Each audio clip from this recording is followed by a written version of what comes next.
Welcome everyone to our masterclass, which is normally only for students that have studied with us in either a workshop or a webinar, but we've had so many people contacted us that we really just wanted to open it up and help people understand a little bit more about the Russian creator knowledge, the teachings of Grigori Grabavoy. So that's what we're going to do today. We're here for the next couple of hours, and I'm Marion, Mace, and Brian Powers. Hi guys, good morning, good evening, wherever you may be. Yeah, so we have a global audience today. So we have some of our friends in Australia, but a lot also from the States and New Zealand. Deborah from New Zealand is there. So, and a couple from Mexico. So awesome that you're going to be there.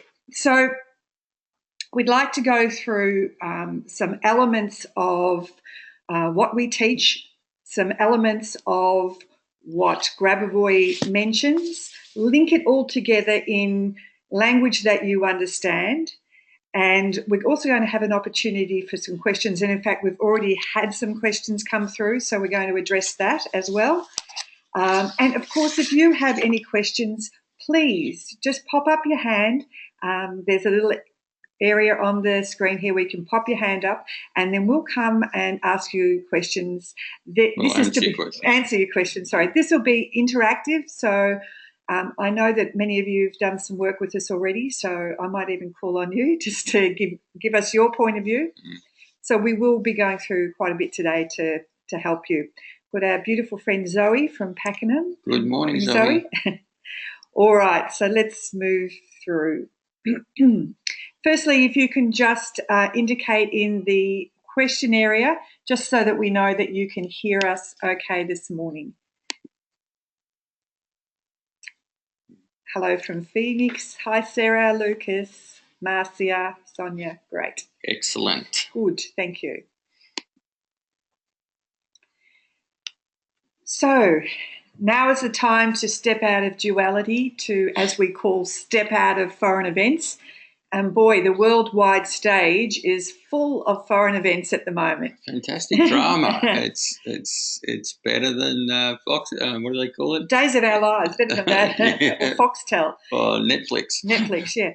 So stepping out of foreign event is a term that we give to situations or events where you have been dragged into an external event and you have disconnected from your connection to yourself, to your intuition, and you get caught in the event and the drama and the emotions. And certainly when we look at things in the media, it keeps us very much in the foreign events of what's happening in the external reality. You know, the structure that existed on planet Earth up until 2012, going all the way back to the Garden of Eden, was duality, which means we had a mixture of experiences of love and hate, of war and peace, of work and play. That was the structure that was in place or placed in place for us to experience both sides of the coin. But after 2012, we revert back to our original structures, which were the original states. So where we are gifted with clairvoyancy and clair-knowing and the abilities to teleport and all of those secrets that the masters knew. But back in the Atlantean times, we in the human consciousness and the human spirit actually knew how to do all that and lived in that way. And the whole 2012 Mayan calendar stuff was the end of the period of duality and the stepping back. Now, unfortunately, it's an unwinding process. So 212 didn't come along and we just all woke up. We're in the process. We're in 216 at the moment, heading for 217, and it's a process of us awakening, unwinding, remembering. There's so many people across the planet who've got fabulous stories to talk about in what's happening in their lives and how they are viewing from, in many cases, a third place of what's happening in the dramas of the world. They look at the US presidential elections and they say, hey, is this Sunday night TV? because it just is surreal. It's not real. Yeah, I guess from outsiders looking at what's happening in the US at the moment with the elections, we go, oh my gosh, can they really believe that, that Donald Trump is a leader? Okay, he might be expressing what a lot of people are thinking in the collective but haven't said. But really, it looks like a game. Surely from the external from world. the external world. Yeah, it doesn't look real. It's nothing that I think we've seen in the last, at least the last 100 years. But, I mean, just don't leave it for the USA. I mean, we also have our own games going on. We also went through an election recently, and seriously, there wasn't much of a choice. And so we see all this chaos that's happening in the external world with, the global financial crisis. Everybody's feeling like money's short. Everything's tight. Time seems to be speeding up. We have less time to do things. We are kept extremely busy by the systems so that we don't have enough time to stop and connect with ourselves. These things, may I? Yes. These things are ruling the world. Phones. Mobile devices, You go to a family event and everybody's sitting there looking at their mobile device and not communicating with other humans. It's really interesting. I think they did a really good experiment in the last couple of months where they released that Pokemon game. Yes. That had everybody obsessed. In fact, on one of our major freeways here, they had a sign across the freeway, do not play Pokemon. Because, while driving. Yeah, people were going onto the major freeway to find the invisible whatever it is they were looking for, and somebody got killed. But it just showed the systems, like how easily we can be manipulated. And without sounding like conspiracy theories, there is a lot that's in our collective that they're wanting us to keep very disconnected. Yeah, and look, the amount of fear that's created by media mainstream, it does just that. It keeps us in fear. It keeps us in disconnection, and they are structures of the duality. The only reason they're still there is they're still sitting in mass consciousness. Yeah, absolutely.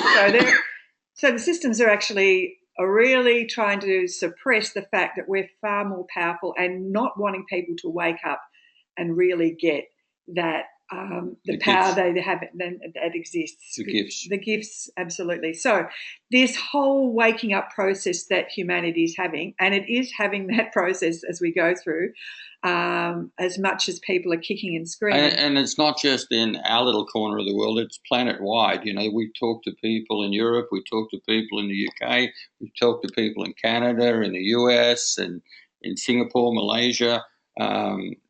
It's everywhere. Yeah, they're all talking about the same thing. Same thing. But we're all waking up. We definitely are.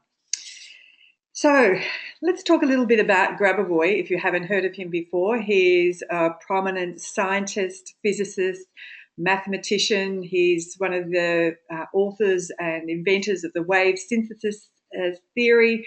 He's a gifted clairvoyant. He has 6 PhDs. And he's 6 PhDs? He's got to be mad. He's probably the person responsible for the safe docking of the Mir and Atlantis shuttle when they were in space. He was able to see what the issue was clairvoyantly and then tell them how to sort out the problem. He is the person at the moment is giving us the structure of science and spirituality, how they... The merging point. The merging point. So the science of Grigori Grabavoy is a new essential direction of knowledge, affirming the way of developing concerning the direction of constant compliance with the laws of creative development of the world. Firstly, there are open and confirmed fundamental laws of creative control, with each objective of information in direction of rescue and destruction. With a change of perception, you can convert the information in all systems of reality. Now, let me just put that into... Now, that was definitely written by a scientist. We're in a universe where there are structures. Things aren't just randomly put there. In fact, if you go from a mathematic point of view, everything is a measurement in sacred geometry or numbers or maths. So these are some of the laws that we follow in creating our world. We aren't aware of the structures. We understand how we how our body physically can heal itself without you having to do anything. When you cut your finger, you don't send platelets and you don't start talking to the skin to heal. The body already has the information stored within itself to heal our body. Right. And so also there are information structures external to ourselves that we're not aware of, but through Grabavoy's teachings, we're able to understand. For instance, the whole area that we do create is in our area of perception, and there are many structures, points of control that help us to change what's happening in our physical body and also what happens in our external environment. And true, when we change our perception, we convert the information, and you change your perception by starting to understand that your connection to the images that you see when you are doing a control and changing those images, you're actually changing the information in the external structure, because we only see 1/10th of what is our measured reality as far as light. We know that, as far as science is concerned. we know that X-rays, gamma rays, we know that microwaves, radio waves, they all exist, yet we don't see them with our visible eyes. We only see just 1/10th of what we pick up through our, as Grabavoy would say, habitual viewing systems, which are our eyes, where we pick up electrical impulses and colours and convert them into an area in the back of our head, right where we create all our images. So let's have a look at this. This probably breaks it down because people try to understand what it is that we're actually talking about. Everything that exists in our body and external and events is information. And this is the creator level, the informative level. And the information comes to us through light that we process in our consciousness and know that we create energy from, that affects us either emotionally, mentally, chemically, or on the physical level. And generally when the information comes through on the physical level, for instance, as disease in our body, it causes us some pain, and that's generally when we wake up to do something.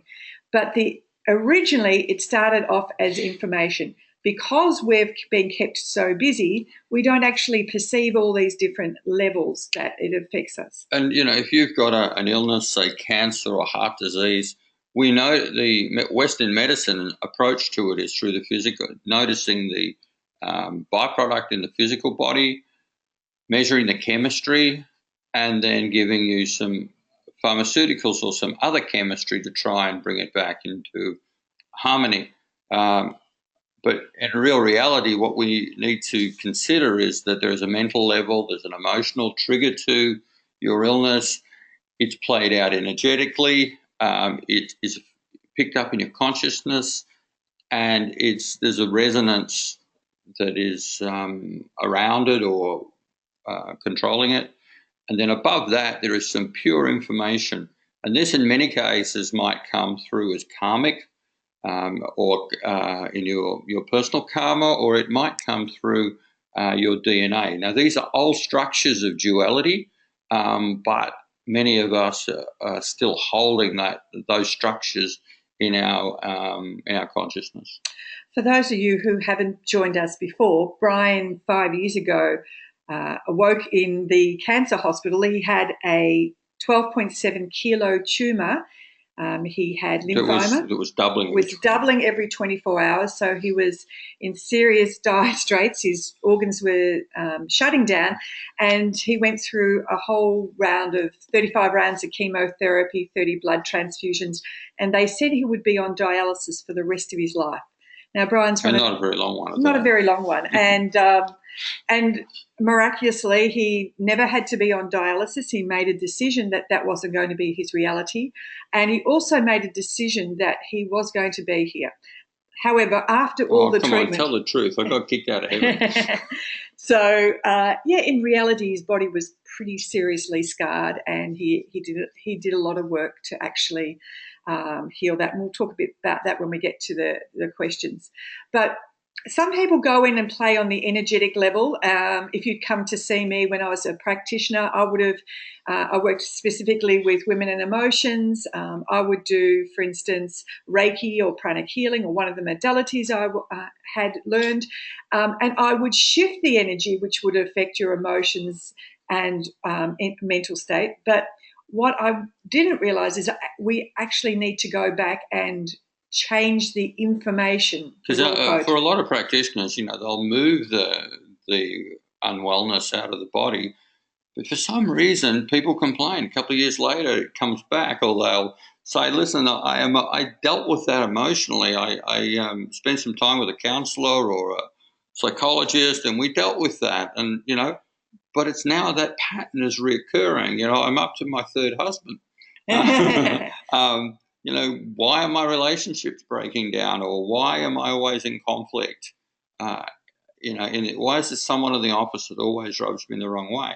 And it's purely because we haven't got it. And sitting in our old karmic model is this information to be unwound or cleared or erased.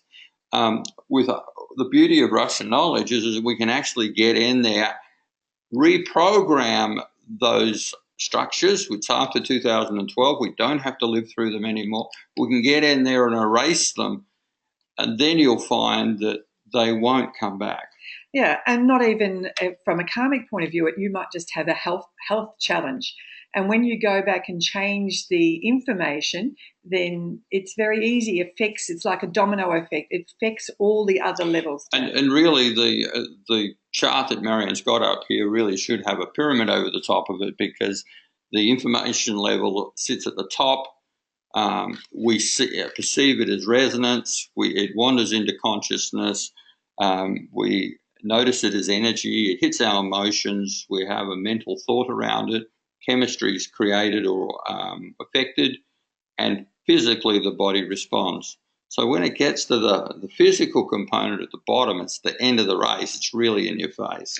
Well, and also it's a slower area, because when you're working with the information level, the speed of how you can change things is very There's a time factor across the bottom there where it's physical. Yeah. That's the bottom of the pyramid. Yeah, absolutely. So we get a lot of emails from people who just say, "I've got this illness. Can you sort it out for me?" And in the past, Grigori Grabavoy used to heal people. However, he found that if the person did not change their consciousness, they would bring back the information. So, for instance, Brian is 5 years cancer-free. And, of course, the doctors already put into your consciousness some programming about, at 5 years you could get the cancer back. Well, they told me 2 years it'd be back and I would be gone in 5. Yeah, was the diagnosis, their experience, their references. What they perhaps didn't conceive that they're actually programming into the people's consciousness, hey, this is the average, and the average is reoccurring because we're programming the average. Yeah. So they said to me that it would be back in 2 years, and they were right. I had a scan, my LD, my cancer marker was way up again. I was in Thailand with Nadezhda and Vadim, the two of the Russian teachers. They also told me, look, they said you had some matrix activated cells in the lung area, which was my secondary space. And we did some controls with them. And while I was sitting at that workshop with them, that was my main focus. So when I came back the month after, I was back in for another blood test and some more scans. And my LD was back below normal, at the normal level. And the matrix cells, or the active cancer cells, had gone. And the other interesting thing was Brian seems to get a cough when he flies. And earlier this year, we travelled back from Singapore, and he developed this cough again. And his family, having remembered the experience of Brian when he was extremely sick, kept ringing and saying, "That's the same cough you got just before you got cancer. You might have cancer again. You better go off to the doctors." And their fear and their thoughts holding that information is enough also to reintroduce that information. If a number of people have that information, they can reinstall that into. So, they're the effects of the mass consciousness. The more people that are fearful around something, and the more that's going on, whether it's in a family unit or the greater unit, they're actually, as Marion's saying, feeding that information back into your field. And it's hard work to keep removing it. Yeah, absolutely. So let's have a few questions and answers. As I said, we've had a number of questions. We're going to answer that now. If you have a question you'd like to ask us, please just pop your hand up in the chat box, and we're happy to go through that. I'll just make sure we haven't got anybody asking questions at the moment. Not yet. Okay. Give them 5 minutes. Yeah, good. Great. All right. Just have a look here. Yes, good.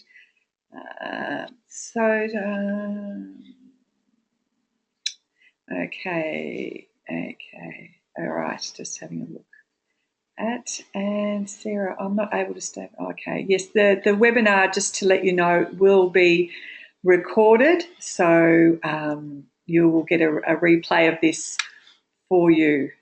Good. So let me go through some of the questions, and I think that'll probably answer some of the things that people have got going on. So this first email we got was somebody who has done some work with us in our previous webinars. And she finds that she's still not clear how you would use it for another person, since the process is always worded in the first person. So, for the people that have studied with us and maybe the people that haven't on this call, when we run our series, we always provide a manual and some slide notes. So this is what this is what Claire is referring to here.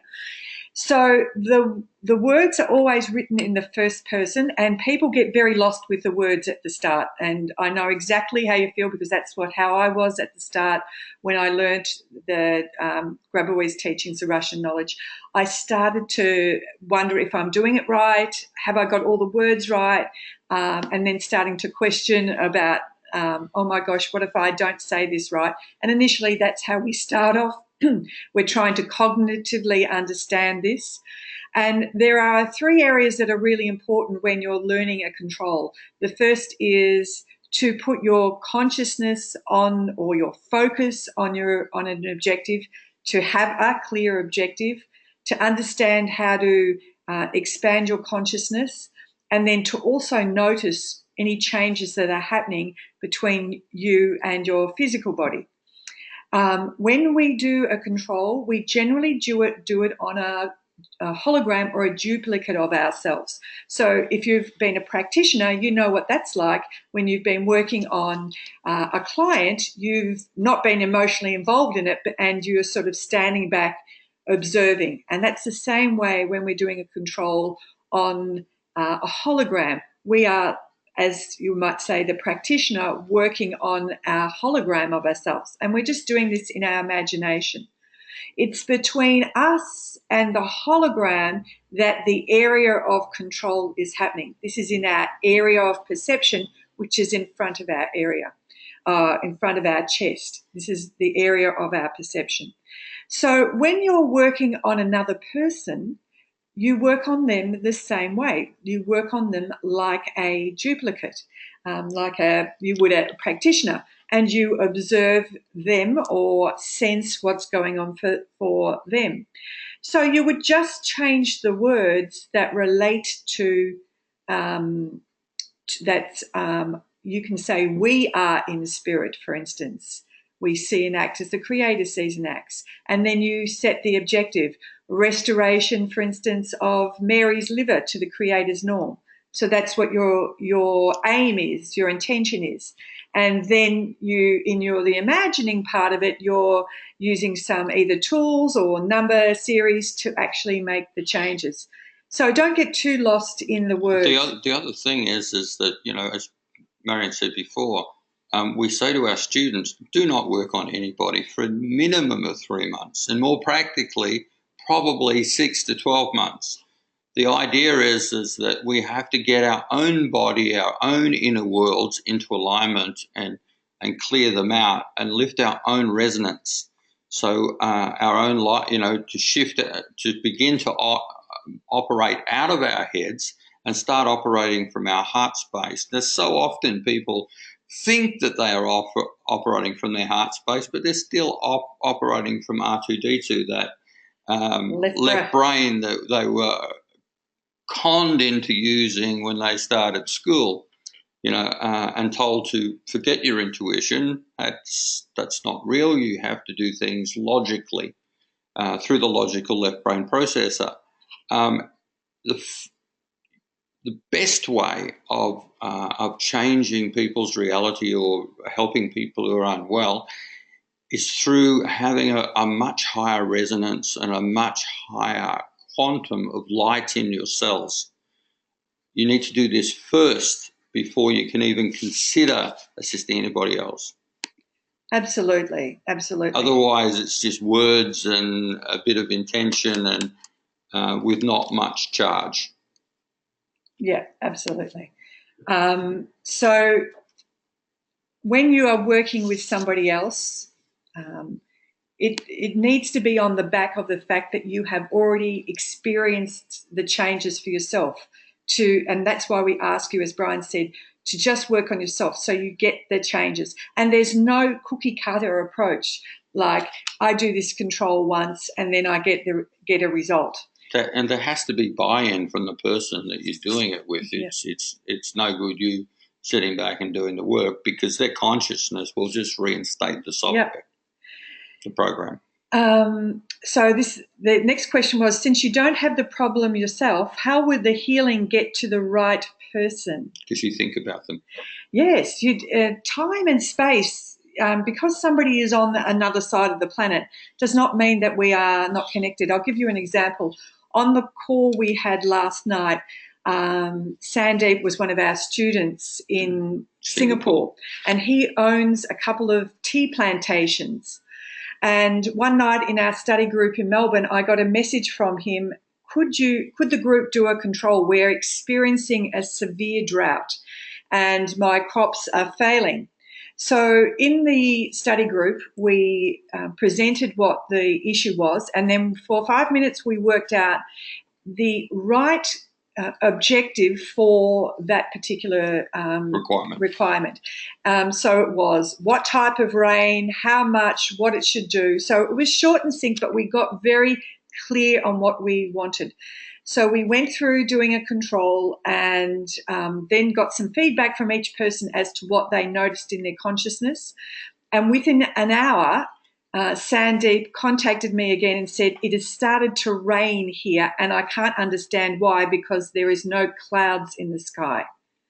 And so he was pretty blown away. Now, he's in India and we're in Melbourne, Australia. How can we make changes?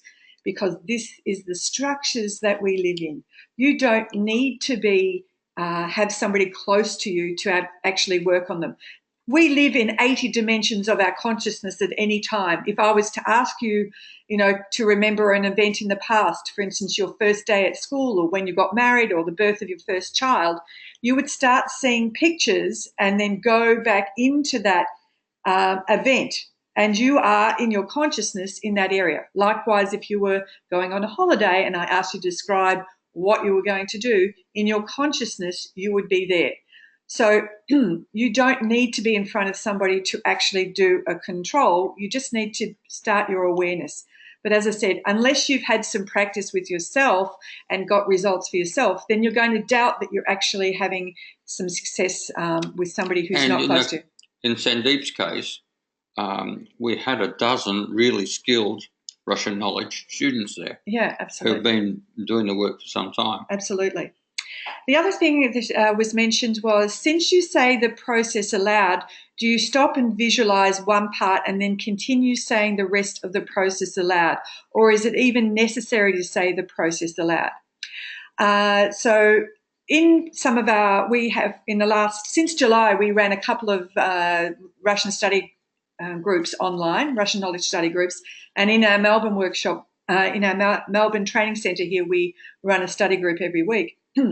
And a friend of ours, Hannes, who is an Austrian who lives in Kuala Lumpur, has access to some matrix technology called Time Waver. And we asked him to join the group to show people how effective their words are on the information field, on the matrix. In this case, we were measuring the chakras of the body, and we asked Hannes to show on the screen an image of the group's chakras. And then we could see how out they were. And then we asked the group to either think or say one word for each chakra and notice the effect in real time that it had. And in real time, Hannes could recalibrate the Time Waver equipment, and people could see in real time how, in fact, a word or dropping into their heart realigned the chakras. So when you say words, words have vibration, and they send information into our information field. So whether you say them out loud or you think them, you are sending the information. For instance, when we finish off a control, we ask you to send a light impulse from your soul. And when you think or speak those words, what happens scientifically is photons of light leave from the area of your heart into the information field in front of you. That's what happens in science. So every moment of every day, you are impacting the reality through your words, your thoughts, and the images that you have running in your head. So this is what happens. So if you're running a drama in your head, you're projecting that drama into the external world. Absolutely. So if you want to realize what you need to get clear on, generally it will be being projected into your external reality, played out with people or situations, because now you will deal with it.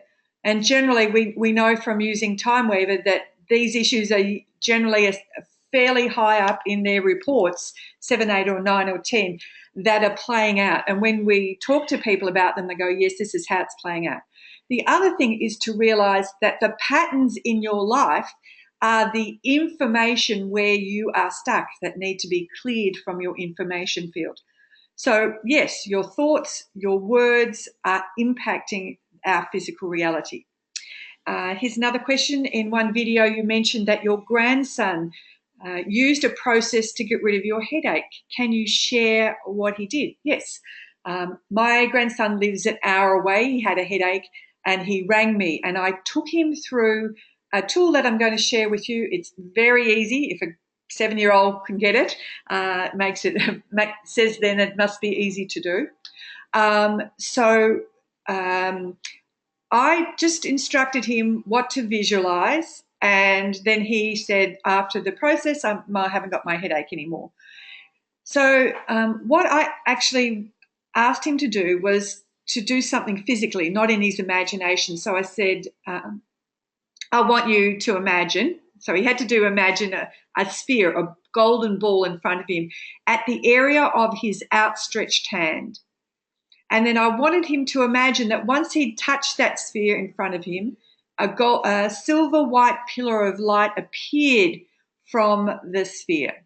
And I then asked him to physically step into the imaginary pillar of light, and that as soon as he stepped into that pillar, the pillar of light would start spinning around him. He would stay still, but the pillar of light would spin around him. And then I asked him to stay in the pillar of light until he sensed that it had stopped.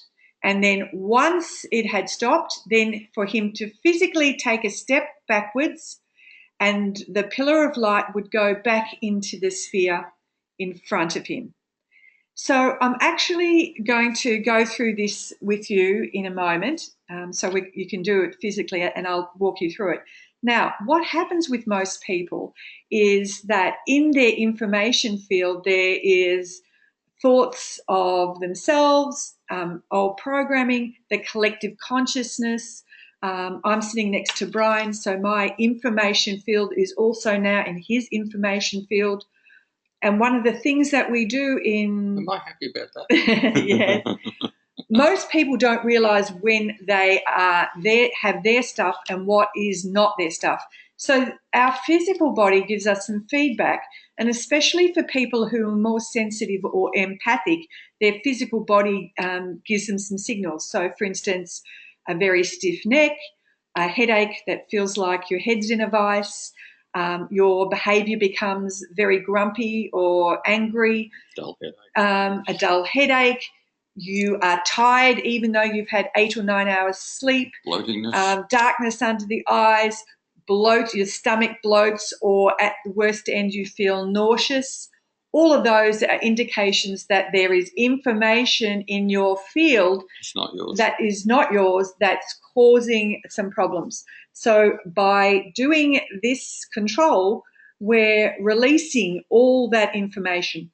And another indication that you may have picked something up is when you go to bed, when your mind is very, very chatty, even though you're extremely tired.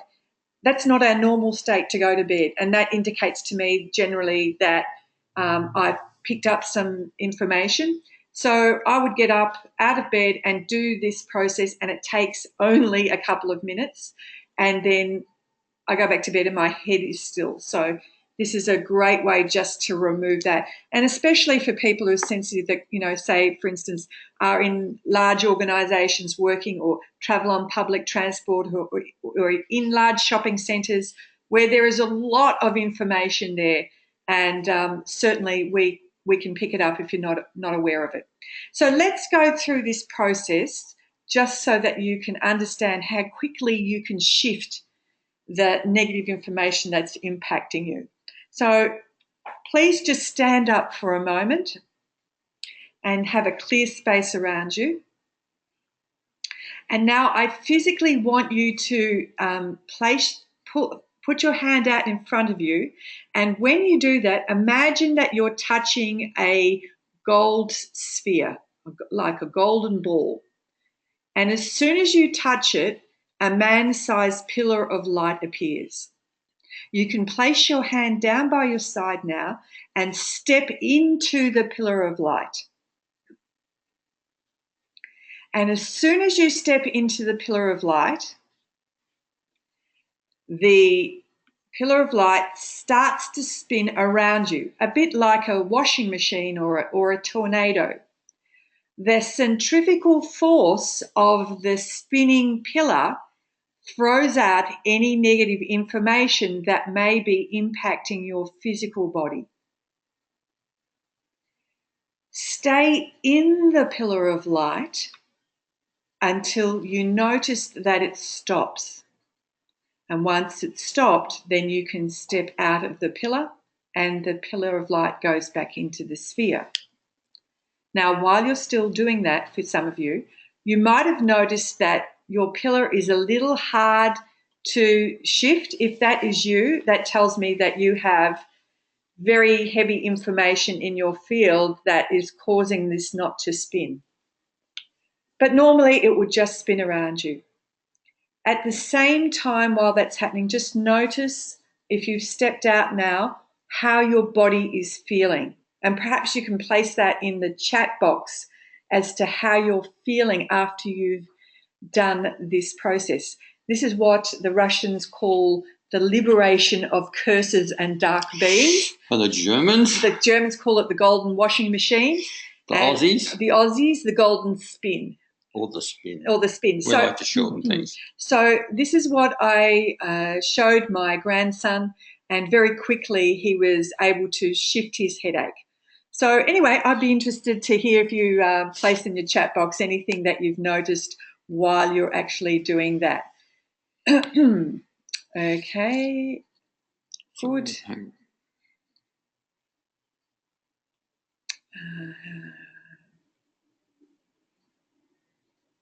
Lots of questions. Good. A stimulated group. A stimulated group. Yeah, yes, absolutely. Just a question from Mary here. It says, what is the process to heal my finances and create more flow? That is a good question. It's a good question.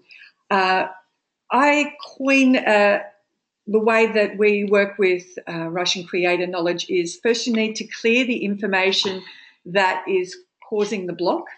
Secondly, you need to connect to your soul, to your heart. That's the second thing. So connected to you. And the third is then you're on the platform to create. And I will go through that. In reference to your healing your finances, you can obviously do controls, but there is a Grigori Grabavoy book called Numbers for Successful Business. And there is a lovely number code in there for cash flow. That's in there, which I haven't got right in front of me. But the first thing in that book, and it is a really great book, first recommendation I've got is to read the last 2 chapters first and then get into the front of the book. It kind of makes more sense. One of the key issues within that piece of information or that book is a plan. Yeah. If you haven't got a nice, focused plan up front, and then so you develop your plan, whether it's a business plan or a life plan, first, then you go through some clearing processes to work out where my blocks are, do I have eternal poverty or whatever. There is another way of getting all of that information other than just allowing them to unpeel, which is a Time Weaver report. And that will show you exactly what's in the way, and then you can do controls or numbers to get rid of them. And you get them by contacting Marion. Yeah, absolutely.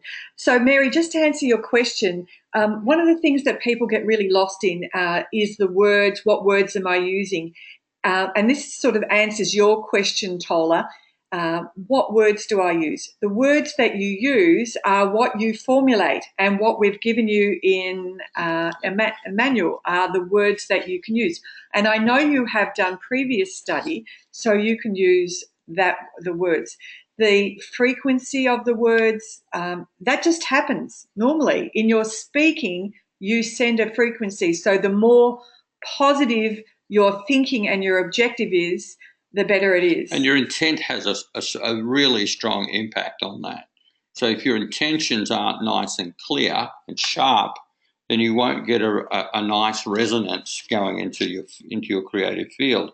If they're a bit limpish and all over the place, then the information, the resonance of the information you'll be putting out will be quite blunt. Yeah, absolutely. Just to answer Claire's questions, that the pillar of light can spin clockwise or anti-clockwise. I was originally taught clockwise, but if it goes anti-clockwise, that's also fine.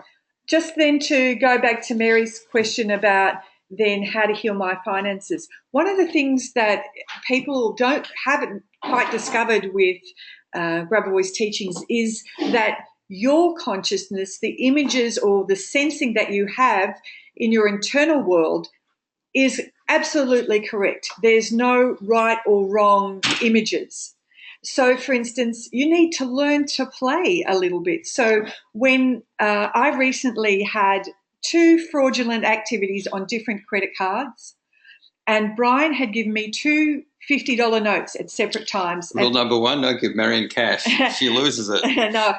And I could see there was a pattern where money was being taken. I didn't need to go on a too long a journey to discover.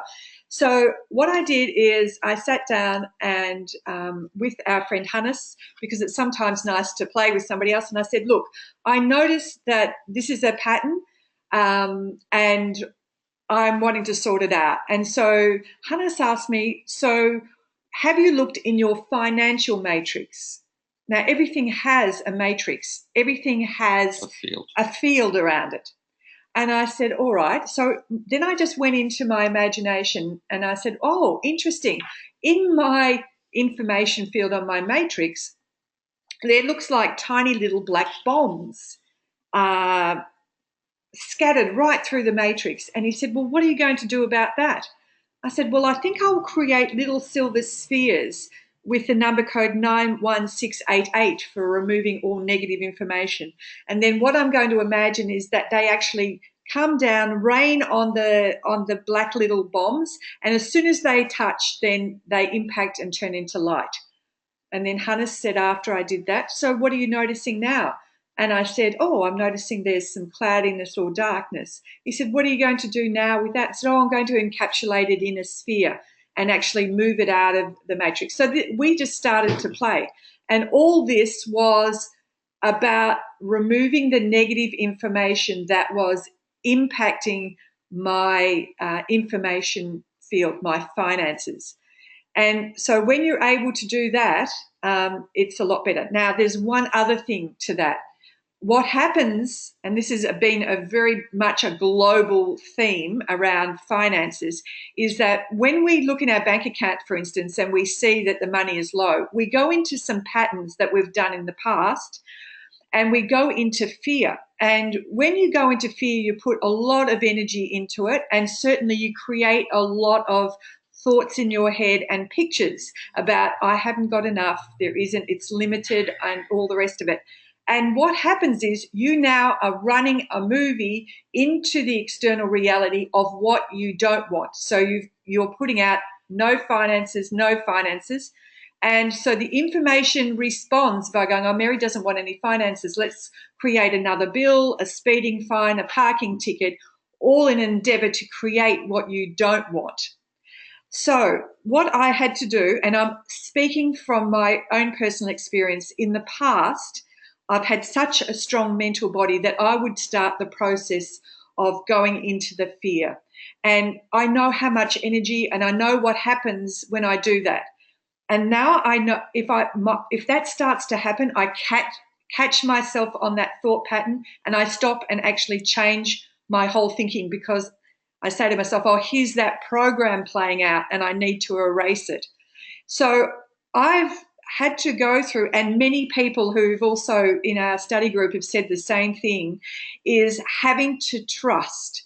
And how do you trust? Well, you look back in the past and you go, have I always had a roof over my head and some food on the table? Have I been safe? And you look back in the past and you go, yes. So if it's been okay in the past, then it must be also going to be okay in the future. And you need to be able to step onto the cliff and be able to almost take that virtual step off and know that everything is a leap of faith. So trust has been a big thing for people because they get into the fear around it. But it's trust in self, it's trust in Creator, it's trust in... Absolutely. So the how you heal your finances, there's a number of different ways to do it. I hope we've at least covered. It's a big subject. It's a big subject, but the one word that you've actually mentioned a number of times there is play. Yeah.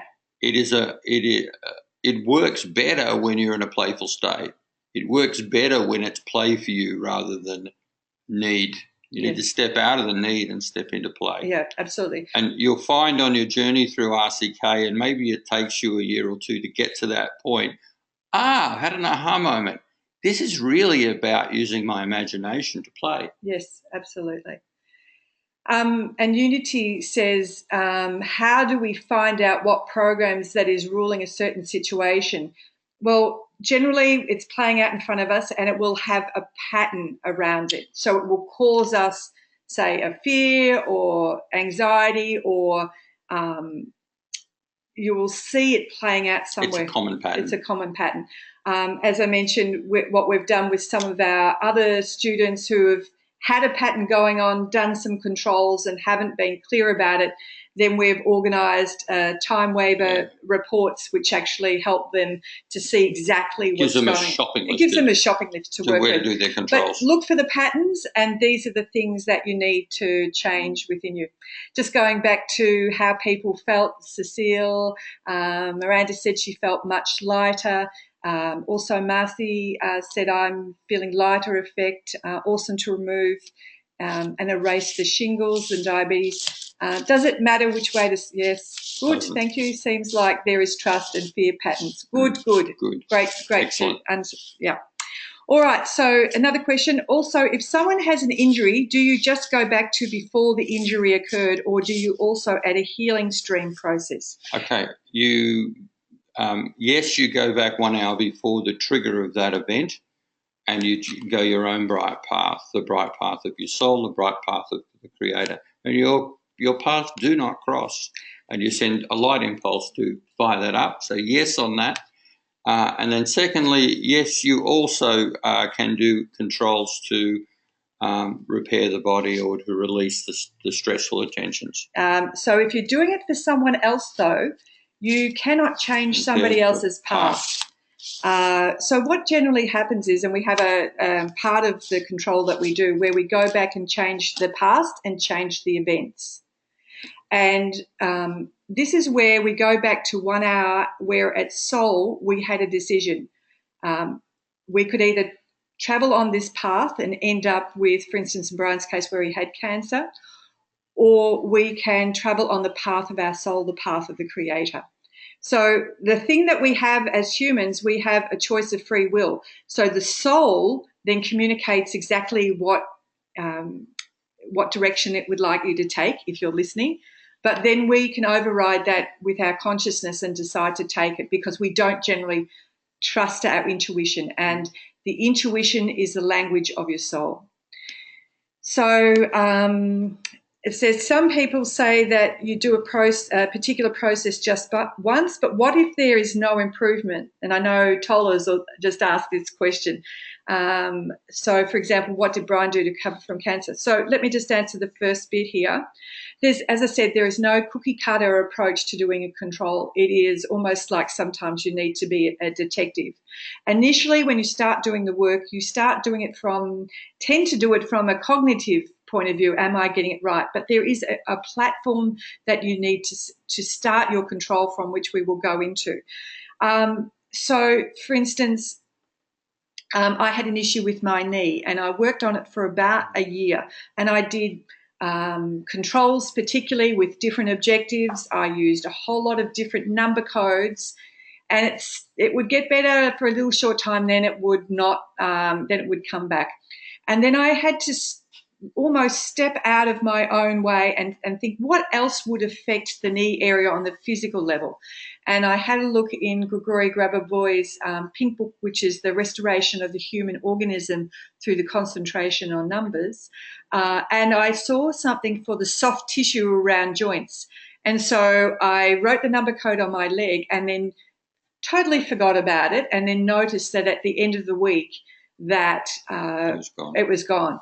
And sometimes there's psychological reasons why. For instance, knees are often about moving forward, or sometimes they also have to do with ego. So you have to be a little bit of a detective. Each time you do a different control, even if you use the same tool but a different objective around it, you are opening different areas of your consciousness. And this is the Russian creator knowledge is all about expanding your consciousness so that you perceive a lot more than you would normally understand.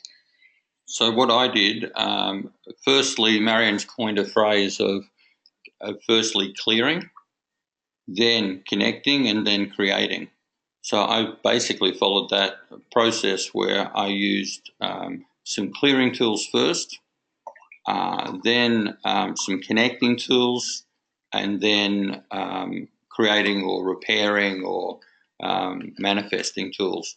And the more, when I've got one objective, but if I do multiple different types of controls, I approach it from different parts of my consciousness, which generally speeds up the process. And the other thing that is also relevant is how much light that you are holding in your body. Now, every cell in your body has a photon of light, and that photon of light can be sometimes diminished. For instance, if you have dis-ease in your body and you have lots of physical symptoms, the light in your cells are not working at optimum level.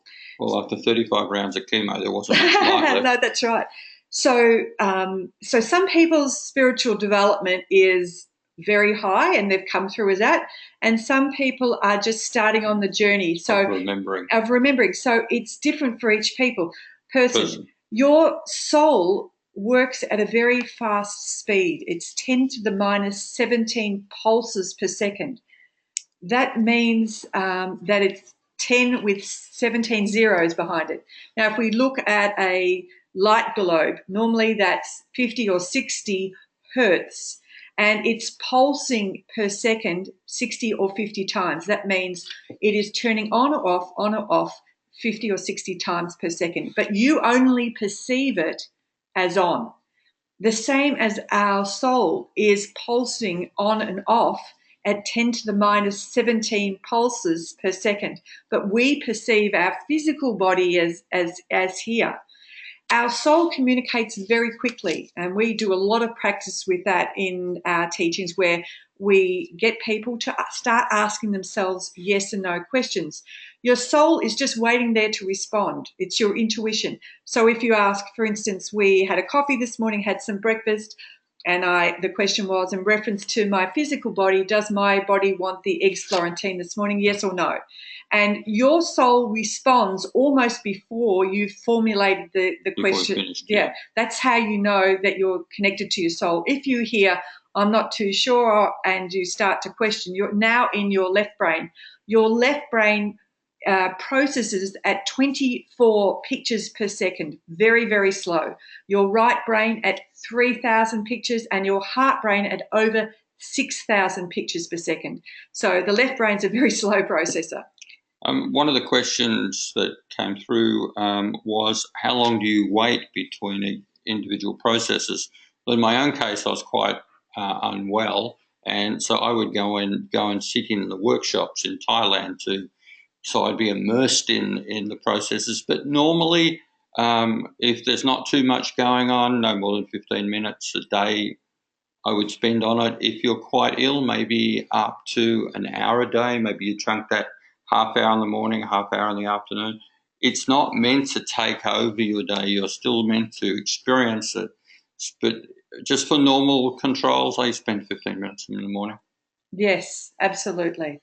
Absolutely. And, when you have a clear objective and you're wanting to get to something, sometimes it takes, months with the same objective to work on it.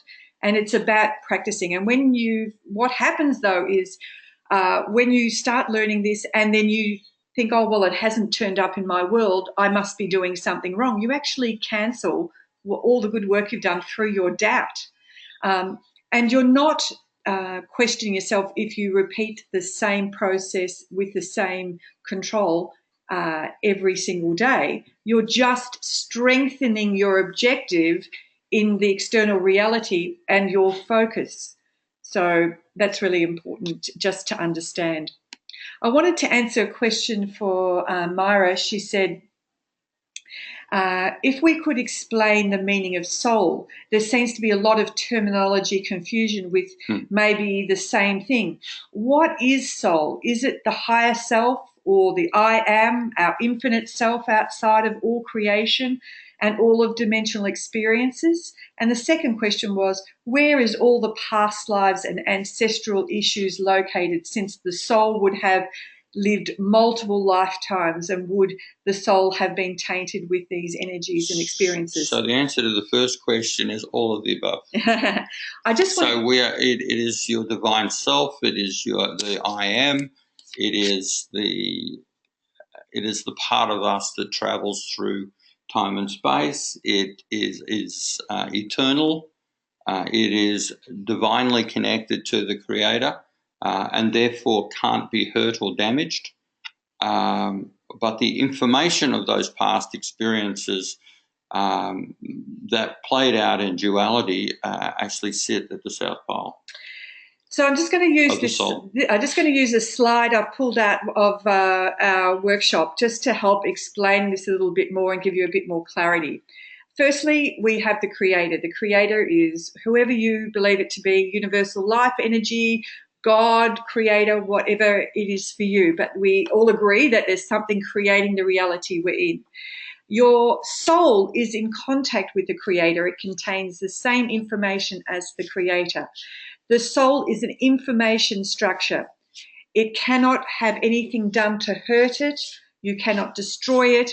Soul is just pure information. Think of it like a library or Google. It just has information. The soul sends information via spirit, and the spirit is the transporter of the information. So spirit is like what we would say love in action. It helps to move things from the invisible realm of spirit into the physical realm of our reality. The soul sends the information via spirit into our consciousness, which has two phases. We have a logical phase, the left brain, and we have an intuitive phase, which is our connection to our heart and to also our soul. And then we have the physical feedback via our body. So our soul needs a body to give our sensory feedback to how we're going in our life. And that's why we choose to create a body. In this incarnation. In this incarnation. So soul is just information, free of, you cannot do anything to destroy it. Even your past life experiences are not hurting the soul, because it was only your physical body that was, and your consciousness that was making the decision. Soul was not participating as such when you made the decision. It was sending messages, but your soul was very separate to the process. It was only communicating to you what direction it wanted you to take. And then it was up to you to listen to that via your gut feel, your intuition. And most of us don't do that. It's only generally in retrospect when we look back and thought, oh gosh, I had a gut feel, I shouldn't have done that. And this is your soul communicating to you. On the south pole of your soul, so on the base of your soul, there is your point of archiving. And this is sometimes also referred to the Akashic records. This is where all the information about your past lives, all the information about you is stored, all the information about the Creator and about the universe. You have access to that information just like you have access to Google and putting in dialing up what you're wanting to find. Same thing, it's just depending whether you're listening to it or you're not. And quite a lot of humans in this time haven't been listening. Yeah, absolutely, haven't been listening at all. And then they wonder why they've got cancer. Yeah. Or there. Yep, absolutely. So I hope that shows you that a little bit, gives you an understanding how the different structures of our reality work. But please don't worry. Your soul can't be tarnished. Absolutely. It can't be damaged. Yeah. It is embedded into the structure or the framework of creation. Yeah.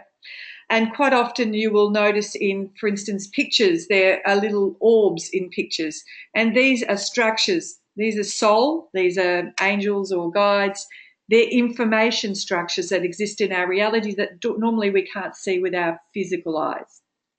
Let's have a look at something that Grabavoy said about his teaching, some guidelines. He says, first I put my guidelines, the need to proceed from an adequate system of reality control. The adequacy is that currently there are many global destruction systems and they can be external, such from space. Therefore, the first element of each action is the system of rescue or, as he says in some of his books, salvation. This is, for example, a system of rescue from possible global catastrophes. But the rescue from the possible global catastrophe is such that, first of all, it is necessary to make it happen at the inner harmony of a person. And the person at the same time should be aware that he is free and nothing threatens him. And this is from Grabavoy's teachings. Now, what's he actually saying there in that statement? Yes, there are systems on our physical planet that can affect us, being in the collective consciousness. For instance, there is a program in the collective consciousness that we must die. Everybody believes it. We've been programmed to believe it. We're thrown in our face every day. When you get older, of course you have arthritis and you need to take these pills. Of course you're going to get old. That's what happens. So that we've had it programmed many areas. And in fact, the reason why we don't believe something different is because it's very much held in the collective consciousness. That's just one example. Are there things that are not on our planet that also affect us? Well, from my point of view, yes, we're not the only people in the universe. There are also other influences. But that's another topic, another day. Yes, absolutely. Firstly, to help everyone and also help humanity and the planet from the path that we're going on, where there's a lot of chaos. Firstly, we need to bring our inner world into harmony. And when we bring our inner world into harmony, we affect everyone else in the collective. As I mentioned before, when we were doing controls for Sandeep's property, or you're working on somebody else. But firstly, we work on ourselves, and we then lift our resonance, and this affects all the people around us. So, for instance, if you're a sensitive and you walk into a room and there's been a lot of aggression or anger, you might sense that for you. You can't see it, but you know it's there. There is disharmony in that area. But you notice that when people are in harmony and really connected and are peaceful within, you feel very much like you are drawn to them more. So it is important to bring our inner world into harmony, and then this affects the external reality. So Grabavoy also formed this information in a silvery violet sphere, and he placed the words rescue and harmonious development. And what this means is rescue from the way that the planet and humanity have been going. Rescue as in wake up. Rescue, realize that they are greater than they ever have imagined. And by saying those words, rescue and harmonious development, you are erasing the negative signals, the negative thoughts, and the negative words that you have sent into the matrix, the information matrix. That that when you've come out of a meeting, perhaps at work, or you've come away from a lunch or something, and you think, God, that such and such is a so-and-so. You're projecting that information into the field. This control neutralizes it. Yes. So, or road rage, you're driving along and some lunatic cuts you off or speeds past you, and you think to yourself, oh my God, and maybe something negative follows. Yeah, we should get off the road. Right, yeah. This control also harmonizes those unwanted thoughts. Absolutely, absolutely. Now, Grabavoy also had That was really good. I said that without swearing. Grabavoy also has a number series that means the same thing. And the thing about numbers is they have a resonant frequency. Everything in our whole universe is a mathematical equation. And so when you say the number either to yourself or out loud, you are sending the information into the information field or the matrix to harmonize the negative information. So you can repeat the number code 3 times. So that's one way of doing it. You can chant it. You can chant it or sing it. So another way of doing it is you can, if you're good at imagining, you can imagine it in a sphere, or you can simply write the number on a piece of paper and notice which number seems to be standing out for you the most. And how will you know? Your eye will go to a certain number and it seems to be more dominant. So, for instance, for me at the moment, the number 9 seems to be jumping out a little more than the others. Really? It's a number 3 for me. Number 3 for you? So what I do is then put my concentration on that 9. I put my focus on it and look at the 9 until the 9 seems to blend in with the rest of the numbers. And having done that, you have harmonized the information. Now, why can this happen? Because number codes are the light language that your soul and consciousness understand. So as soon as your soul and consciousness see this, they understand this is about harmony. It's just that physically we go, oh my God, what am I doing? Can this be true? So every time we do a control, we also do what we call the macro rescue, macro control, which is this rescue and harmonious development. For the planet and all mankind. Yes, absolutely. Claire's just made a question here. What does E equals VS? Oh, that's a secret. It's not. It is the formula for the energy of life. And it's also the name of our company. Yes, absolutely. E stands for energy, V stands for volume of information, and S stands for the speed of the perception of the volume of information. Claire, you might have been in a lecture sometime And the guy has gone on, and you can only take so much information when you switch off. So that is the volume, and the speed of your perception is the amount of that volume that you can actually integrate or consider. So if there's a boring lecturer there, then the information volume might be quite small. Yeah. If there's an amazing singer on stage, you may be able to cope with a better volume. No. Also, this refers to when we're doing, for instance, our controls in our imagination. As we start expanding our consciousness, we take in more of a volume of information. And I'll explain that a little bit as we go. So initially, you might only be able to take in a small volume. And as you start to expand and practice in your consciousness, you actually start understanding and taking in a lot more. So it's everybody's volume of information and what they can perceive is very different. So Grabavoy talks about the fact that you need the right platform to do a control. And so some of the teachers say, oh, well, you need to drop into your heart. And, people have a concept of what dropping into their heart is. The heart maths people in the States have been doing research on the heart and the link between spirituality and science. And what they have found is that the heart actually perceives information 3 seconds before you consciously understand it. And in fact, that the heart has its own brain. It's called the little brain. And the heart has neurites that communicate to our brain in our head, not the other way around as we have been taught.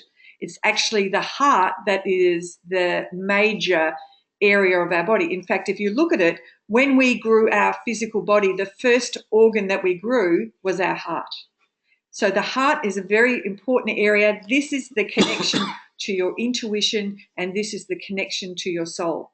So there is a platform that we need to follow to get us into the heart area. We know that when people are in their heart area, all their chakras aligned and they become imbalanced. So being in the area of your heart, this is the platform for doing your control.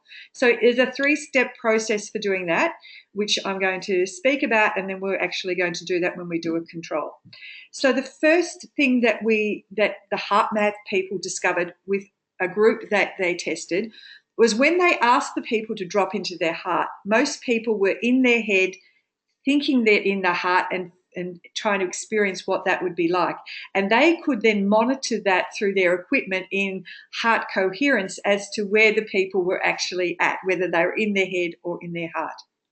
To actually get into your heart, you need to bring your awareness to that. And you can either do that with an open hand over your heart, or your fingers touching your heart, or in some cultures where you do mudras, where your thumbs are actually touching in front of your heart. Either one of those, when you place your hand on your heart, your awareness actually goes to this area because you're physically touching it. The second thing you need to do is take some deep breaths in and out. And when you do this, it signals to the body, I am safe and everything is okay. And so you would take a breath in, say, for the count of 4, and then a breath out. And you do that for 3 or 4 times. And this, as I said, is signaling to the body all is okay. And then the third part to this is to remember or feel a time where you felt either deep gratitude. And when I'm saying gratitude, it's not, oh, thank you for the lovely day, or thank you for my family, or I'm grateful for my job. That's not what I'm talking about. Deep gratitude, when you're in that state, you feel an emotion well up and you generally have tears of joy leaking from your eyes. That's how you know you're in deep gratitude. So you think of a time where you were in deep gratitude or appreciation or care, or you had compassion. And when you can remember a time, the heart maths people say these 4 words then help you to drop into your heart area. And this is the platform then for the start of your control. Now, for the people who have done work with us, the next thing that we say once we've got to this is, I'm in spirit. I'm in the action part of myself. Now I'm performing spiritual tasks. And because this is now love in action. I'm in spirit and I see and act as the Creator sees and acts. So I'm acknowledging I'm now connected to my soul, that I'm working from spirit, and I have all the knowledge that the Creator has, because the Creator is in every cell of my body as a photon of light. So I have the same information. And then the next part of our control, we say the macro control, which is rescue and harmonious development for the planet and all mankind. And from this position, this is where we then go into our particular control. When we go into the control, it's usually the imagination part that we're going to concentrate. And the imaginating part is about where you need to set yourself free. We often give you structures to look at. For instance, there is a structure called cube, cone, cube that we use. And we use that in a workshop. We ask you to do an exercise where you have 2 glasses of water, and we place a cube, cone, cube over 1 glass of water, and we give it an objective. For instance, transformation of this water into living, energized, revitalized, and detoxifying water, and bringing it to the Creator's norm. And generally in a class, we just say that twice. And then I ask you then to then have a taste of each water. And the feedback that we get is, okay, the water that I've worked on for a short amount of time tastes sweeter or silkier or softer. And the reason that I do that is because when you can taste something, when you can experience a change, it then signals to us who want it to prove it in reality that I've made a change. If you can make a change in a glass of water when you do a control in your consciousness, you have also made the change. But sometimes because we can't see it, or we can't taste it, or can't feel it, we don't believe that we've actually made the change. So when we go into the imagining part of the control, we need to allow whatever images or senses come up in our consciousness and just play and allow that to happen. So there is no wrong pictures that you see in your imagination. So here's a control that we can do with what we've talked about. Let me just explain first about healing number codes. Every disease is a deviation from the norm. A deviation from the norm in individual cells or organs or the whole organism. And recovery from illness means a return to normal, how the Creator would have created you, without any impairment. Behind each number is the corresponding vibrational structure. The same can be said about the sequence of numbers. And focus on the sequence of digits indicates tuning. Likewise, the sound of a tuning fork tunes a musical instrument. A number series is tuning and harmonizing where there has been a deviation or has been illness.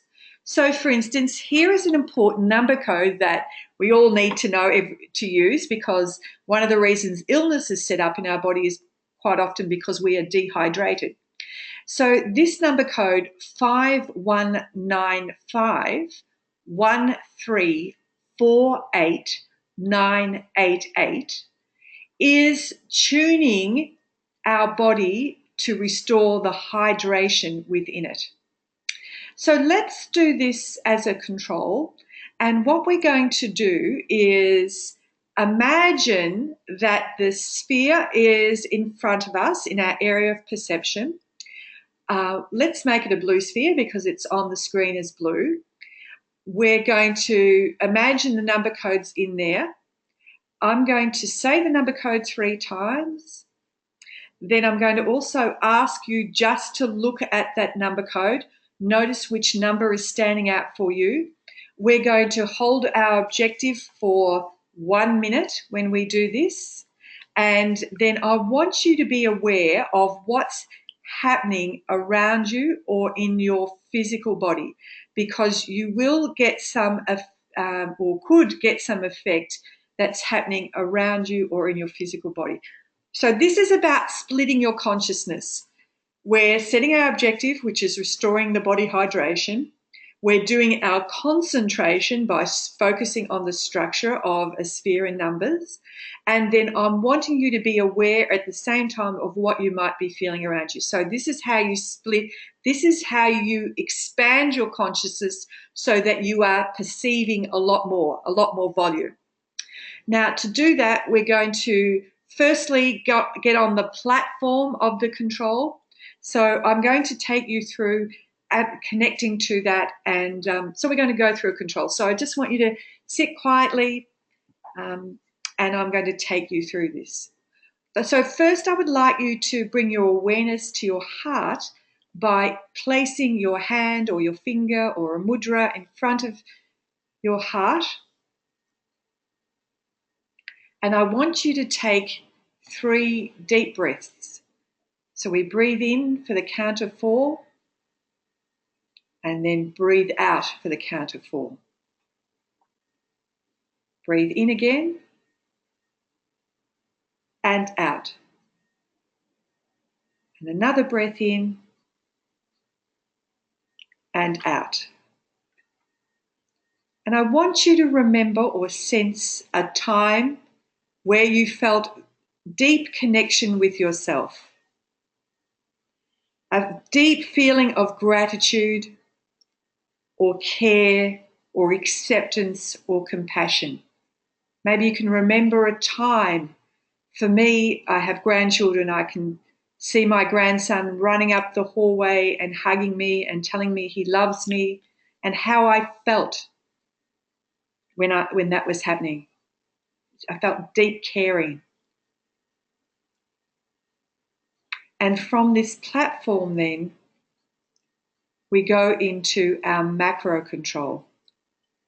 Rescue and harmonious development for the planet and all humanity. My objective is restoring my body hydration to the Creator's norm. In front of me, around about 50 centimeters in front of my body, I see a blue sphere. In this sphere, I place my objective, restoration of my body and restore the hydration. And I also place the information of norm, restoring it to the Creator's norm. Now, the number code 5195-134-8988. 5195-134-8988. 5195-134-8988. Now I want you to look at that number code and notice if there are any numbers that are still standing out for you. And I want you to put your concentration on that particular number. We're going to hold our objective for a minute, and I want you to focus on the number until it all looks harmonized. I want you to repeat your objective in your head as you're going through this. So restoration of my body hydration. And at the same time, I want you to be aware of what you might be experiencing in or around your body. And then we'll talk about it afterwards. So focus on your objective, restoration of my body hydration and restoring it to the Creator's norm. Focus your attention on the number series that is standing out for you and hold your concentration on that particular number. Just be aware of what might be happening around or in your physical body. Restoration of my body hydration to the Creator's norm.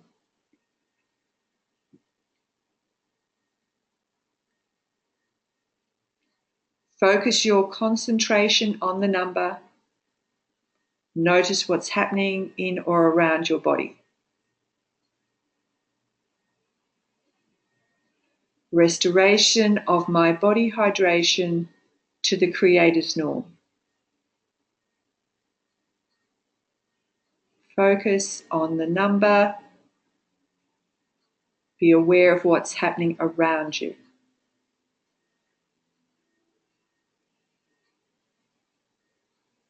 Restoration of my body to the Creator's norm.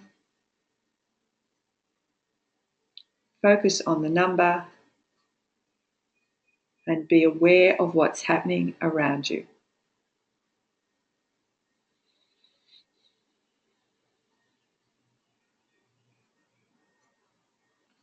Great. Okay. So that was a very easy and quick control to restore your body hydration.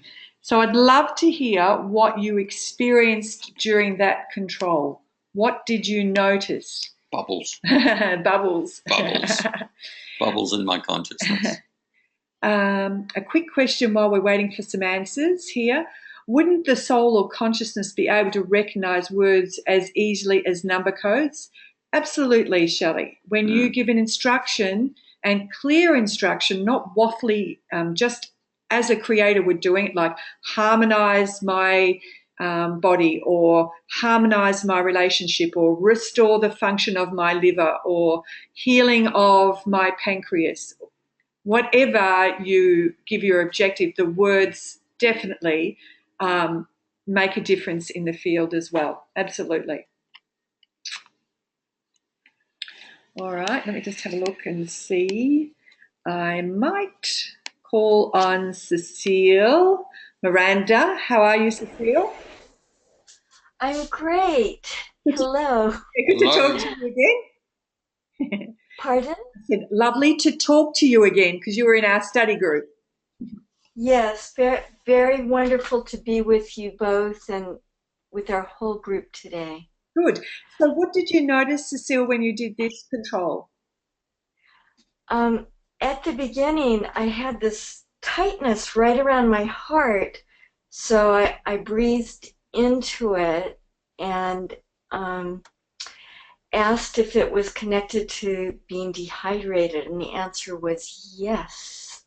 So I just kept working with the code and noticed that there were two numbers that were standing out, and worked on getting them to actually, I think the key word for me was to relax, just to relax. Mm-hmm. So I realized that I'm kind of running in a tense way. So that's in contrast from traveling across many miles. So Cecile, add some play, please. Yes, you're allowed to play. Yeah. You must. Yeah.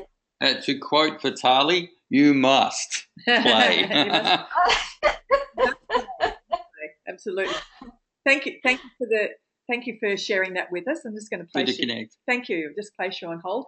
And Deborah from New Zealand. Good morning, Deborah. Good morning, Deborah. Hello. How are you? Good to talk to you. Good. How are you? Deborah was also in our study group. How was that for you? What did you notice, Deborah? I felt and still feel a lot of warmth in my body. Lovely. I felt a lot of tingling, but now just a lot of warmth. Yeah, it's really nice. I feel a lot calmer too. Beautiful. That's lovely. Release. Wonderful. Yeah, that was easy to do. Let me just pop you back. Oh, thank you. Good to chat. So I'm going to then have a chat with Louisa White. Louisa, are you able to connect today? No. Hello, Louisa. No, not there. Let's have a look at Maria Dubrow. Maria, you've been with us before. Hi, Maria. How are you? Good morning. Morning, Maria. No, not getting that today. No, microphone's not working. We go to Mary Wilson. Mary, are you there? I am. Hi. How are Hi, you? how are you? Great. Thanks so much for doing this.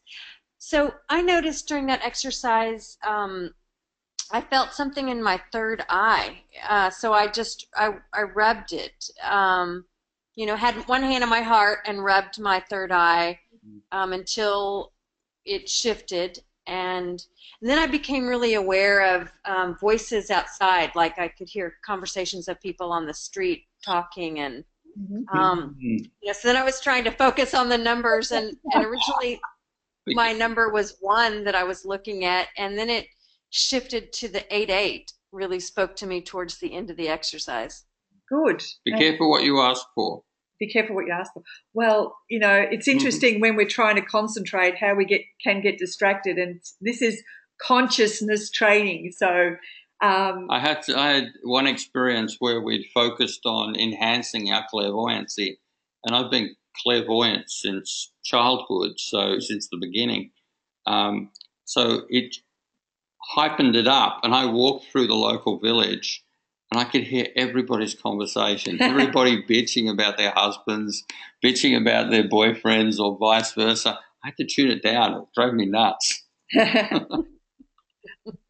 Just turn the knob back a little bit. Hang on, how come it was just women? I'm sure there was men. Well, it was a little bit later. Most of the men were at work. Okay, all right, good.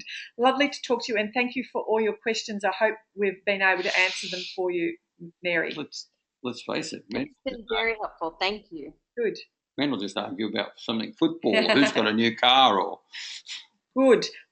So Myra, I'm just going to come down to you. Let me hang on for a sec and take you off mute. Myra, are you there? Nope, not getting her today. All right. Yes, can you? Hang on. Sorry. Are you there? Hang on. It's coming back on in a sec. Coming. Hi. Can you hear me? I can now. How are you? Oh, there's an app on this that you have to unmute yourself.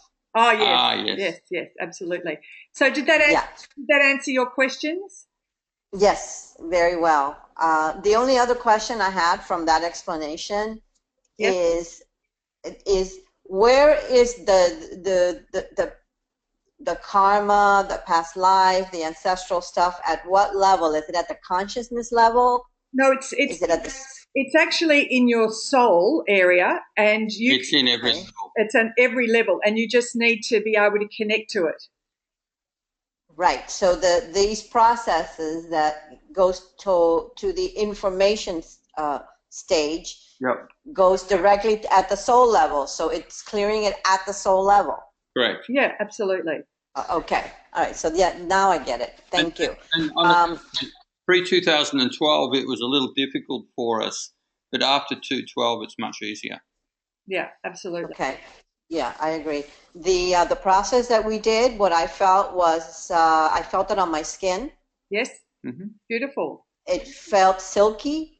Does that make sense? Absolutely. Yeah. Be careful, you'll put the skincare guys out of business. Yeah, it just felt very silky, like I felt like just like the whole body was like silk. Beautiful. Good. Thank you. Thank you. Thank you. Place you back on hold. Good.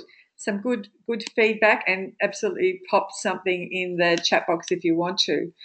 The other thing that I would like to talk about is the next thing, which is the daily concentrations.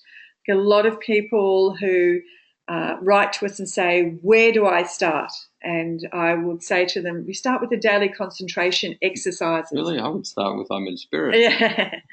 So let me just explain about them. We've been studying quite a lot. Every time we've had a study group session, we've been going through the daily concentration, because these are consciousness expanding exercises.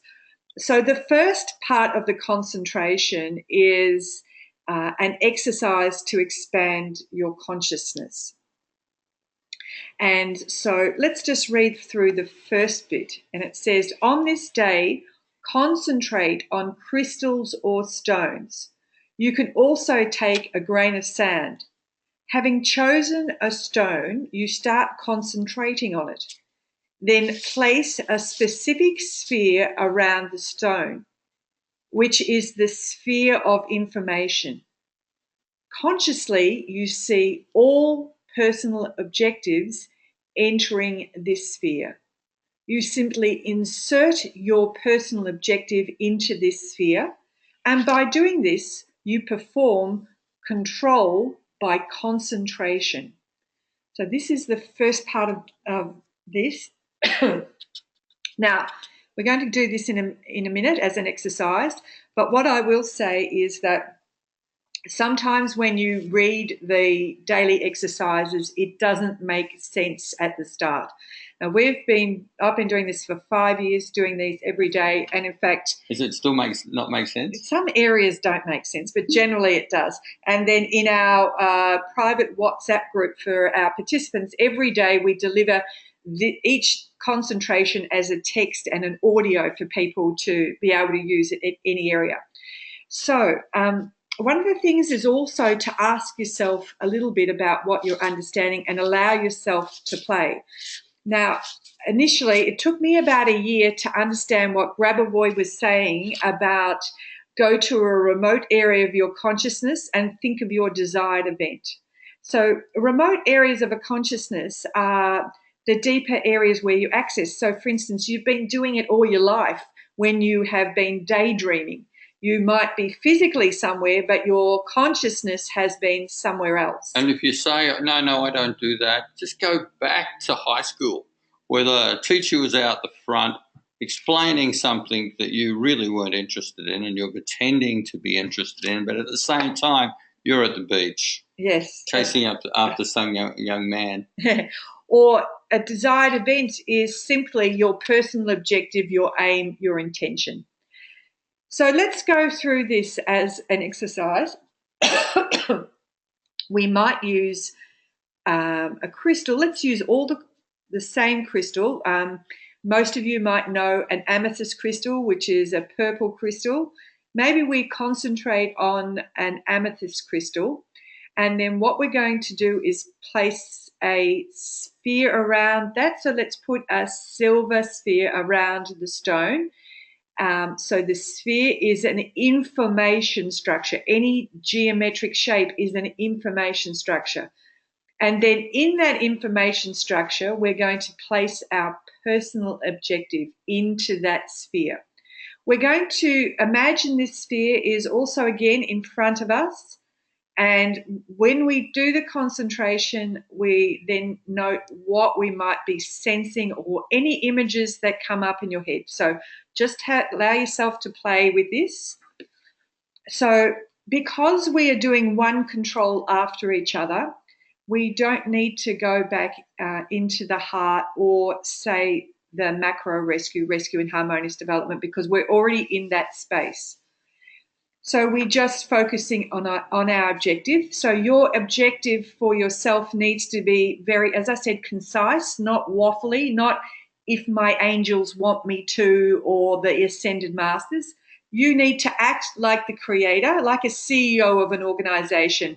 Restore the function of this, harmonize my relationship with this person to the creator's norm.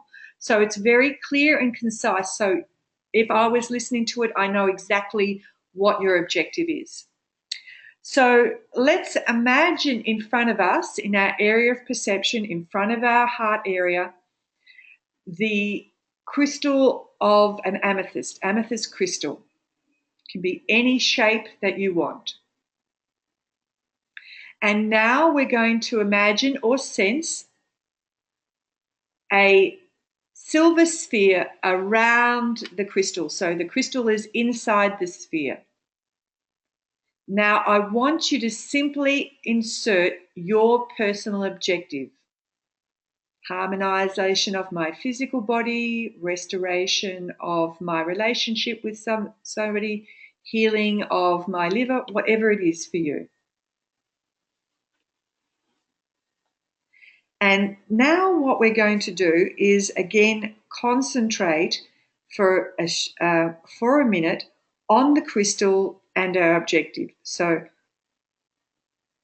focus on the crystal that's inside the silver sphere Repeat your objective in your consciousness while focusing on the crystal in your imagination. If you can't see a crystal, just sense that there could be a crystal inside a sphere. Hold your concentration and notice what you might be sensing around your physical body or in your physical body. So hold your objective, focus on the amethyst crystal inside the silver sphere. Notice what you might be feeling around you. Hold your objective, hold your concentration. Just be aware of what might be happening around you.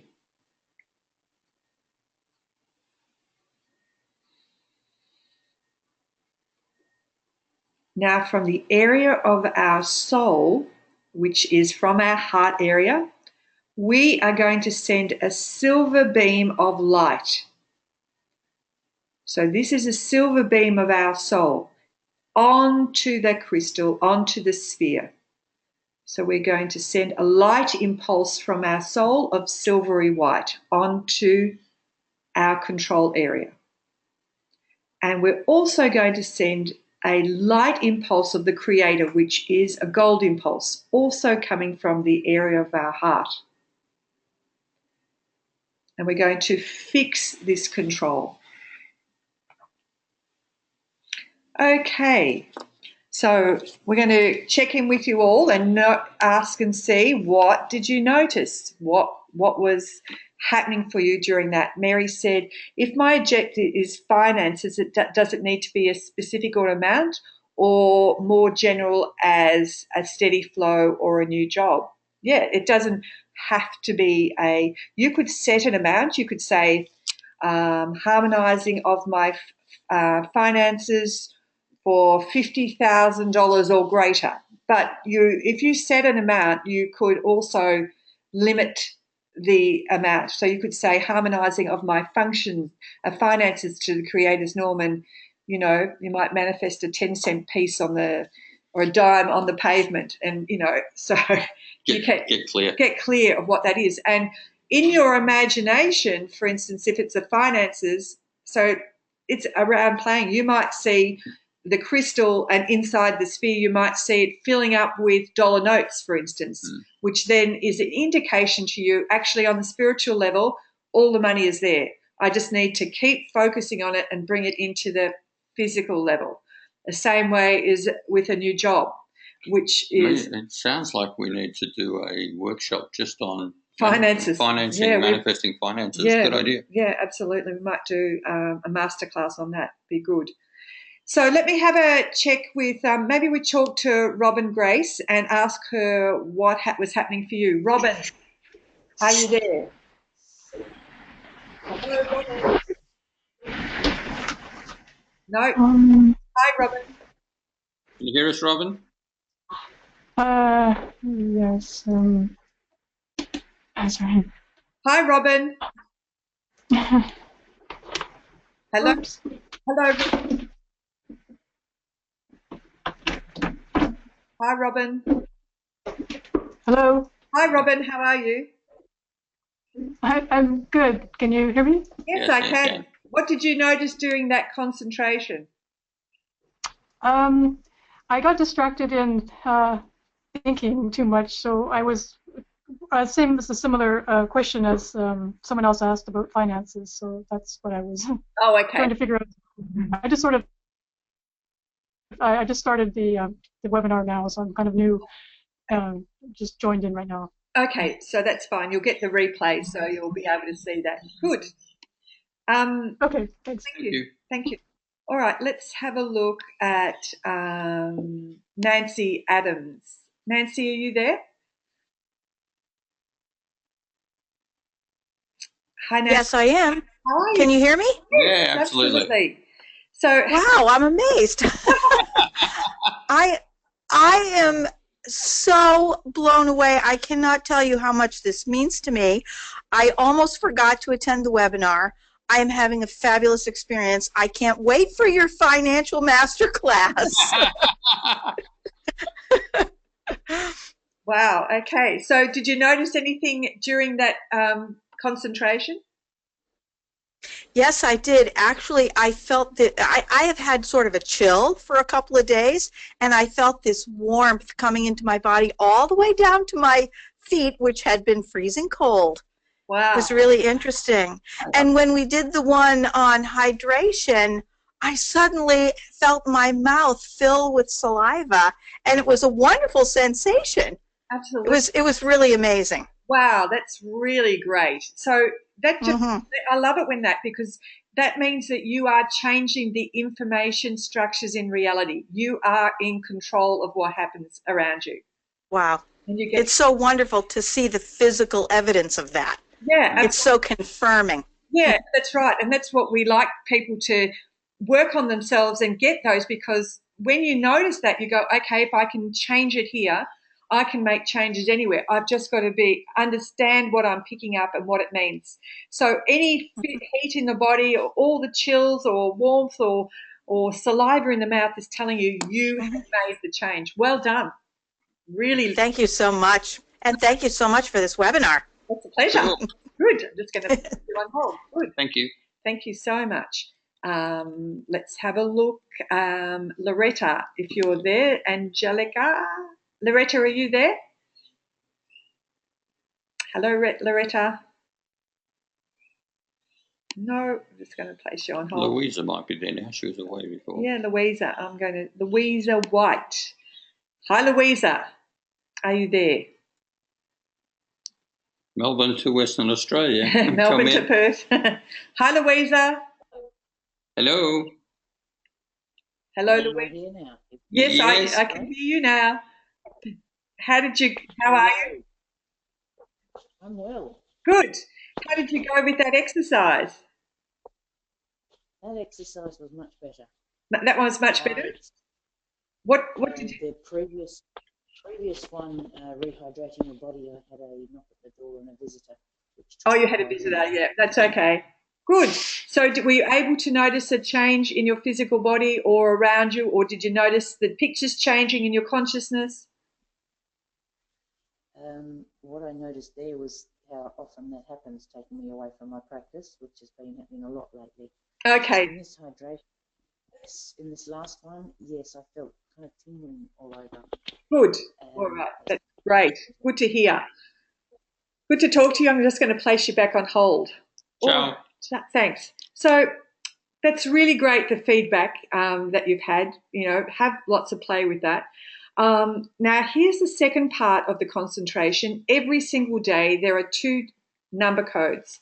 One is a 7-digit number code, which is for harmonizing the external reality for the day, and the 9-digit number code, which is about harmonizing your internal reality. So 7 is for harmonizing your external reality, and 9-digit for your internal reality for that day. So once again, you can do this a number of ways. You can repeat the number 3 times out loud or to yourself. You can sing it or chant it. You can concentrate on the number as we did and notice what changes around you. Or you can do what I do sometimes when I'm using number series, is write them on a piece of paper and keep them close to my body. You have a 1 centimeter vacuum around your body, and in this vacuum, it attracts anything that is written on your skin. So when the number, for instance, is about tuning the harmony of the external world, it attracts harmony to you. Same with the 9-digit numbers. So that's an easy way to do number series. So that's the concentration with the numbers. And the third part of the daily concentrations is it's a little philosophical when you first start reading it. This is Grabavoy teaching about eternity. See, most of us have been told about eternity as if it's a destination to get to. We understand that our soul is eternal. It exists. When our physical body dies, we drop the physical body, but the existence, we still exist as a soul. We just can't see that generally We still are there in the information field.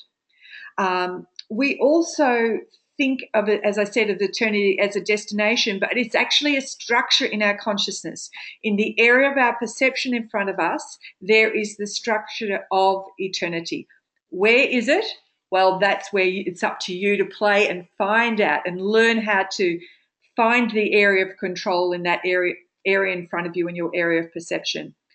The other thing that Grabavoy talks about, the fact is that and it's not just Grigori Grabavoy. There are a number of teachers, Greg Braden, Bruce Lipton, that are all talking about the fact that we don't need to actually die. We don't actually need to drop our physical body. Now, when I say that to people, they go, oh my gosh, I don't want to live through eternity with this aged, decrepit body experiencing the same old crap that comes up every day. Last time Wayne Dyer said this, he disappeared. Yeah, absolutely. But so be careful, Miss Mace. Everything in your cells in your body is designed to live forever. Your cells are in the DNA is the information. In fact, in your heart is an eternal cell. So we have all been programmed in the collective consciousness to actually believe that we must die. It's like a virus that sits in that. In fact, if you look back at some of the old teachings, the masters of the Far East, they used to live for 400 or 500 years, and it was normal. 4,000 or 5,000. 1,000 years. So, and it was normal. And for people that followed the Bible, then there were also the same information. So Grabavoy has a book, Resurrection and Eternity, Now It Is Your Reality, and he talks about how living eternally is a scientific process. It's something that you can follow. We got that on our website. No, I don't think. Yes, we have. It's an ebook. Yeah. So you can. So it exists, and the only reason that you don't know how to do it is nobody showed you how to do it. For instance, many years ago there was a UK runner called Roger Bannister, and he was about to run the 3-minute mile. He said, I'm definitely going to run that mile in 3 minutes. And everybody around him said, no, this can't be done. It's never been done. And in fact, he did it and showed people that it could be done. And then after that, everybody ran it a lot faster than him. So once you show people how to do something, then it becomes common knowledge. It's a bit like the 100th monkey syndrome.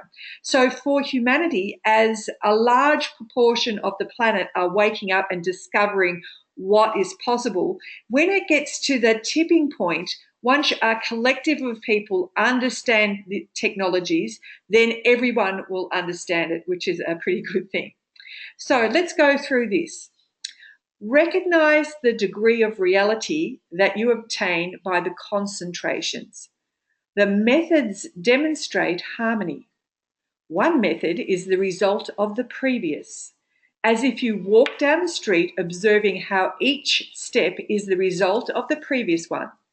And after sitting, you can stand up and see that each movement can be different. One movement can be the result of a previous movement. And at the same time, it can become a new previous movement. Imagine the world as if it were uninterrupted, as if each movement of the world only concerns you as an integrated personality. As soon as you feel the unity of the world, which you obtain by using concrete methods of control in this world and with this world, then your world will be everywhere. You will come to it. You will take it into your hands, and your hands will become that world which holds your world. And you will see that you are getting in touch with the eternal world, the world of all worlds.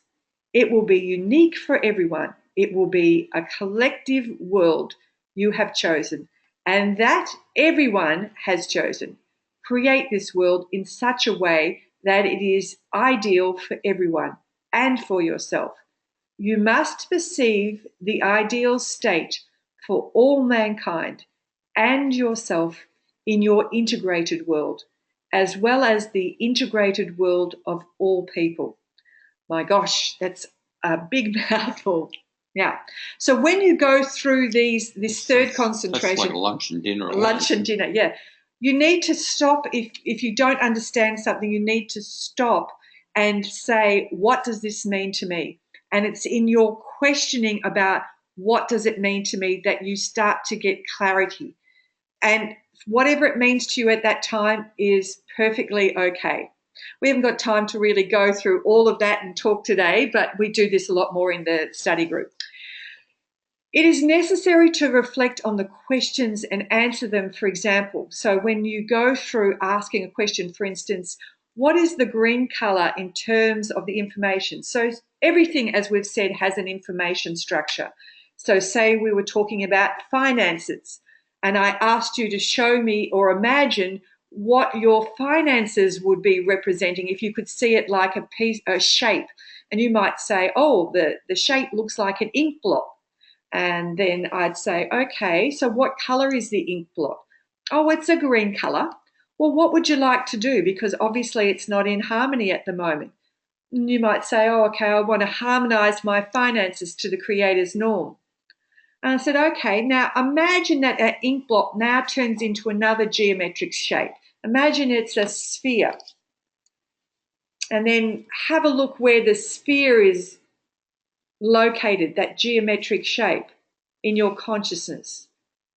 And then ask, how is it possible to control the dynamics of this if I've changed the form from what it was originally to now a sphere? And then I say to you, now imagine you shift that sphere a little bit in your consciousness. Imagine you shift it a little bit to the right or a little bit to the left or up or down. So by doing so, you are changing the information every time you change it from the original shape to a different shape, from a green color to a yellow color. When you start questioning yourself, what does the green mean to me? Green might be, oh, there's healing needs to happen around my money. Oh, okay, here's an understanding. So every time you change something in your consciousness, you're changing the information structure. And what I've described is the 4 stages of changing reality that we go through in the study group. And every time you make the change, you make a change in your consciousness. The control is the ability to understand in time at what point to begin the control. The concentration, for example, 2 minutes, allows you to concentrate on different elements. For example, the dynamics, as we did in some of the other concentrations we did today, or the color or the geometric shape. So in fact, we control time and space. We control our reality, and we can make the changes. And you've been showing us today how you have been making the changes. When you gave us some feedback about, oh, actually I felt a shape, or I also felt a change. My body gave me some feedback. All of that is possible as well. So good practice here today. I'm just, Shelley, if you want some more information about Time Weaver, please just send us an email and I'll send you some information about the Time Weaver program. Susan Crest says, I know a lady who knew Baird Spalding's daughter. So Baird Spalding wrote the book back in the early 1900s, Masters of the Far East. She said the stories in the book were just like a fraction of the stories that she grew up with. And this was the dinner time conversation at home, and would be discussed her father's work because she was so tired of hearing of it. Yeah, his books are really amazing. Great. Yeah. Also, go to Amazon and grab it. Masters of the Far East. Yeah, it's beautiful. A must read. It's a lovely read. And Loretta said, I went into the area during the concentration with the crystal inside the sphere, and I thought I missed the instruction for using the 7 or 9 digit. There you answer my questions. Also, do you have Grabavoy's books available for purchase, or should I buy them from the Svet Center? The book I want to buy first is the one that has the number code for the teeth. Okay, so if you go onto our website, in the area of the shop is some of the ebooks we have, and also a direct area into Amazon where you can buy the books. There is a book, there's 2 books. I can't quite think of the title, but it's something for the restoration of the human organism. I think Brian's going to grab them. And in that book is the all the number codes for the teeth. And each tooth has around about 5 particular numbers because there are different elements of the teeth. There is the enamel, and then there's the root and the pulp of the tooth and the nerve of the tooth. So there's all different areas. Now, the one thing about regrowing teeth is it's absolutely possible. The information about the teeth, for instance, when it's removed is still there because you actually grew your tooth to start off with. Here's the book. There's 2 of them, and it's called The Restoration of Matter of the Human Being by the Concentration on Number Sequences.